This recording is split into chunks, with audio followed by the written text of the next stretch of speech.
Myocardial infarction is not one uniform condition. It is myocardial necrosis caused by ischemia, and the underlying mechanism defines the types and guides management. The most common is type 1 myocardial infarction. It begins with atherosclerosis, where lipid-rich plaque form within the coronary arteries.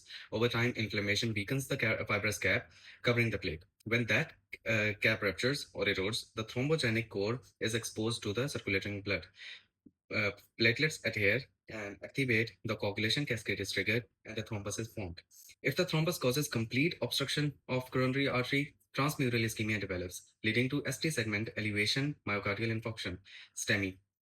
If the occlusion is partial or intermittent, subendocardial ischemia happens, resulting in and STEMI. In both scenarios, the primary pathology is acute plaque disruption with superimposed thrombosis.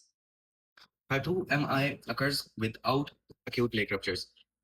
Here, the issue is the mismatch between myocardial oxygen supply and demand. Conditions such as severe anemia, hypoxia, sepsis, sustained tachyarrhythmias, or hypotension can either reduce oxygen delivery or increased cardiac workload beyond available supply. The coronary arteries may not be acutely thrombosed, yet the myocardium becomes ischemic due to systemic stress.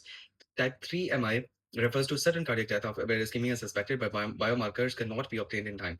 Type 4 and type 5 myocardial infarctions are procedure related, occurring after percutaneous coronary intervention or coronary artery bypass graft surgery, CABG, respectively, due to procedural complication causing myocardial injury.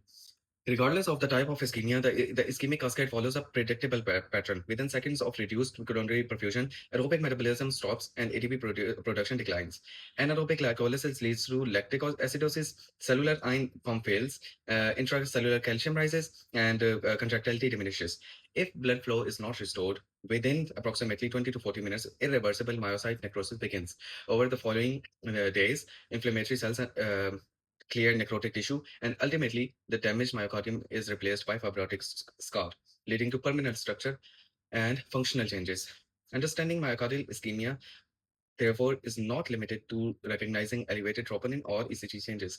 It requires identifying whether the mechanism is acute coronary thrombosis, systemic organ imbalance, sudden ischemic collapse, or procedural injury, because management must target the cause, not just the biomarker.